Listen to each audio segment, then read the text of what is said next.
Welcome everybody and thank you for joining me. So today I want to talk about an interview that Phil Spencer and Matt Booty had where they talked about what their plans are for the future and also the direction that they think game development will go in. Over the years we have seen a drastic shift in the way games get developed. We have seen big strong single player campaigns to MMOs and now microtransactions, loot boxes and season passes. We see more and more developers shifting away from the traditional campaign-driven games and more towards online content. Now, I personally do not feel like that is a big problem, but with doing this we also see expansion after expansion, season pass after season pass, microtransaction after microtransaction and loot box after loot box. This obviously can become a problem as you see some companies shift to free-to-play games that they can monetize the hell out of, or instead of focusing on great stories,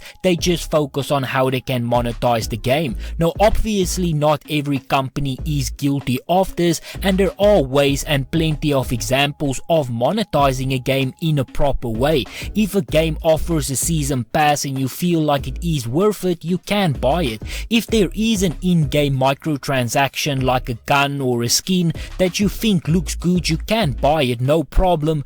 But if you see a game like FIFA for instance and what they do with packs, it does become very hard to justify.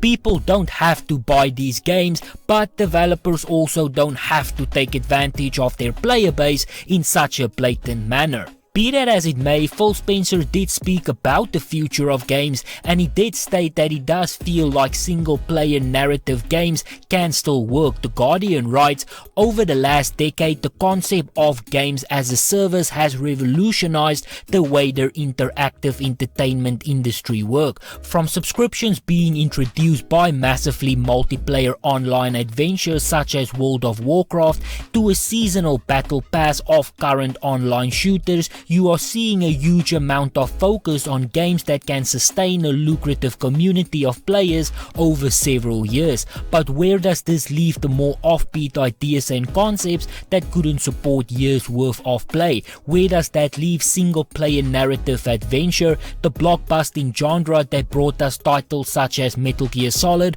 Red Dead Redemption and Mass Effect? It is a genre that Sony has supported through funding their studios that make games such as Last of Us, Spider-Man and God of War, but Microsoft has focused its efforts on cross-platform connected games as symbolized by the mammoth Minecraft industry. Now again, I do not think that there is anything wrong with focusing on cross-platform connected games, nor do I think that always online is a problem. It just depends on the execution. But Phil Spencer does say in the interview that he did, responding to the issue of single player narrative driven games, I think we are probably building more of those now than we ever been in the history of Xbox. Platform holders, whether that platform is subscription or a hardware device or a store, are actively investing in new and probably more risky things, because if it works we get value out of bringing players into the ecosystem.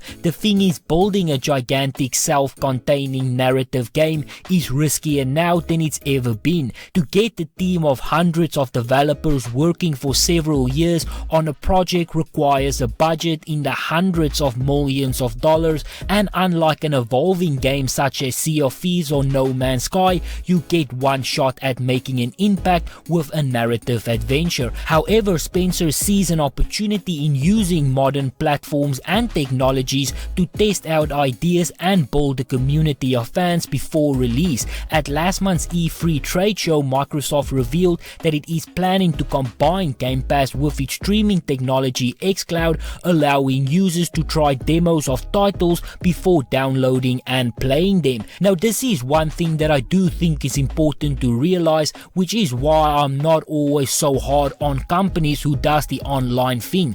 Building up a normal single player story game can be very risky. Should the game fail, you pretty much are done, and I think the way to go about this in the future future is what Rockstar did. Let the story and the online mode go hand in hand. I know that they did not invent this model, but in my opinion they are doing it the best. GTA 5 is a great game, but so is GTA Online, and the same can be said for Red Dead Redemption 2. I think the shift and the direction of the games is going to be interesting to look out for in the future. Execution is going to be key. The gaming community is very powerful, and in the end their voices will determine how we play games in the future. But for now, this is where I'm going to end it. So if you enjoyed this video, be sure to hit that like button. If you would like to see more videos like this, please consider subscribing, and as always, please remember to stay safe, wash your hands, don't touch your face, and I hope to see you again soon.